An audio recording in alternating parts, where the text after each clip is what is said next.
ಇಂದೇ ಡೌನ್ಲೋಡ್ ಮಾಡಿ ಮತ್ತು ನಿಮ್ಮ ನೆಚ್ಚಿನ ಶೋಗಳನ್ನ ಆನಂದಿಸಿ. ಅಣ್ಣ, ಅದ್ಗೆ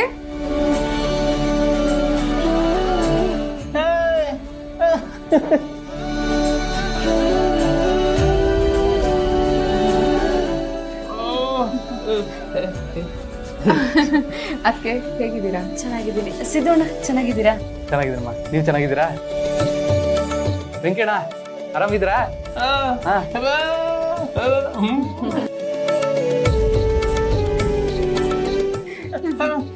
ಕೂತ್ಕೊಳ್ಳಿ. ನೀವು ಕೂತ್ಕೊಳ್ಳಿ ಕೂತ್ಕೊಳ್ಳಿ.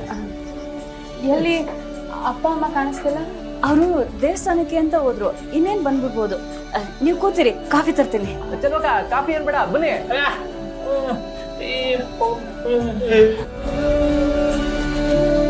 ಅಣ್ಣ, ನಿಮ್ಮ ಅತ್ತೆ ಎಲ್ಲಿ ಹೋಗಿದ್ದಾರೆ?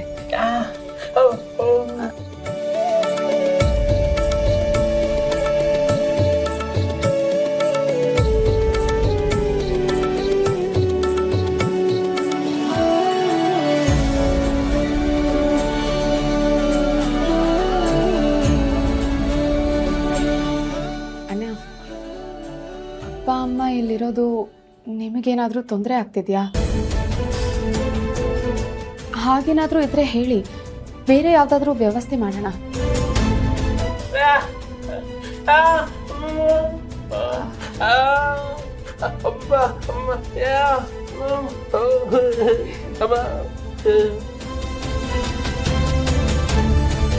ಹೌದು ಅಕ್ಕ, ಅತ್ತೆ ಮಾವ ಇಬ್ರು ಒಂಥರ ಚಿಕ್ಕ ಮಕ್ಳ ತರ.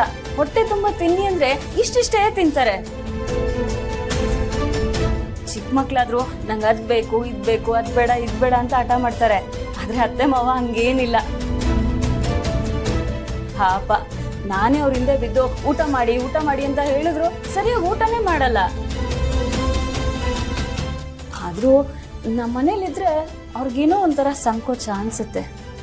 ಮೊದಲಿಂದಾನು ಅವರಿಬ್ರಿಗೂ ಇನ್ನೊಬ್ಬರಿಗೆ ಹೊರೆ ಆಗಬಾರ್ದು ಅನ್ನೋ ಹಾಗೆ ಬದುಕ್ತಿದ್ರು. ಅದಕ್ಕೆ ಹೀಗೆ ಮಾಡಿರ್ಬೋದು.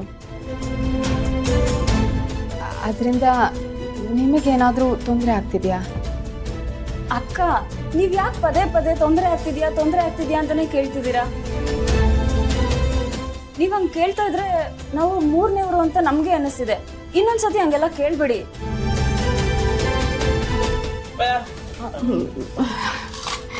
ಅದಕ್ಕೆ ನೀವು ಜಾಸ್ತಿ ಮಾತಾಡಲ್ಲ ಅಂತ ಅನ್ಕೊಂಡಿದ್ದೆ. ಈಗ ಗೊತ್ತಾಗ್ತಿದೆ ನಿಮ್ಮ ಕೋಪನೂ ಬರುತ್ತೆ ಅಂತ.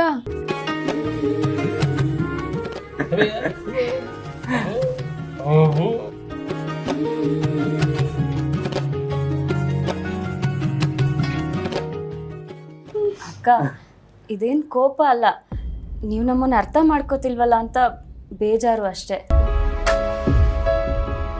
ಅತ್ತೆ ಮಾವನ ಜೊತೆ ಇರೋ ಅದೃಷ್ಟ ಎಷ್ಟು ಜನಕ್ಕೆ ಸಿಗುತ್ತೆ? ಆ ಅದೃಷ್ಟ ಆ ಮನೇಲಂತೂ ನಮಗ್ ಸಿಗ್ಲಿಲ್ಲ. ಆದ್ರೆ ಈಗ ನಮ್ಮ ಮನೆಗೆ ಅತ್ತೆ ಮಾವ ಬಂದಿದ್ದಾರೆ. ಇದು ನಮ್ಮ ಅದೃಷ್ಟನೇ ಅಲ್ವೇ? ಇಲ್ಲಿ ನೋಡಿ, ನಮ್ಮ ಅವ್ವನ ನಾನು ಎಷ್ಟು ಪ್ರೀತಿಯಿಂದ ನೋಡ್ಕೋತೀನೋ ಅದಕ್ಕಿಂತ ಜಾಸ್ತಿ ಪ್ರೀತಿಯಿಂದಾನೇ ಅತ್ತೆ ಮಾವನ್ನ ನೋಡ್ಕೋತೀನಿ. ಈ ಜೀವ ಇರೋವರೆಗೂ ಅವ್ರ ಸೇವೆ ಮಾಡ್ಬೇಕು, ಇದೊಂದೇ ನನ್ನ ಆಸೆ.